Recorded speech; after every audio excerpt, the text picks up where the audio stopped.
ఇద్దరు కలిసి తోడు దొంగలంతా అట్లా కలిసి ఉండాలి, ఇద్దరికి మధ్యవర్తి వహించనే ఉండాలి. కాంగ్రెస్కు బీజేపీ, కాంగ్రెస్కు బీఆర్ఎస్కు, బీజేపీని ఎదుర్కోవడానికి కాంగ్రెస్ బీఆర్ఎస్ ఒకటే అవుతుంది అనేది స్పష్టంగా వారు చెప్పినట్టు మాట.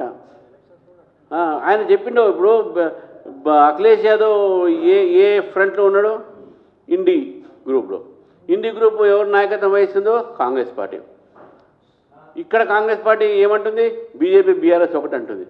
మరి అటువంటిప్పుడు ఇండి అలయన్స్లో ఉన్నటువంటి ఒక పార్ట్నర్ వచ్చి కేటీఆర్ని కలిసి నువ్వు బాగా చేస్తున్నావు ఆయన ఈయనన్నాడు, ఈయన నువ్వు బాగా చేస్తున్నావు ఈయనన్నాడు, అందుకని ఆయన ఎన్మీస్ ఫ్రెండ్ అన్నట్టు. బీజేపీయే మనకు ప్రత్యేకమైన రాజకీయ ప్రత్యర్థి కాబట్టి ఇద్దరు కలుస్తున్నారు.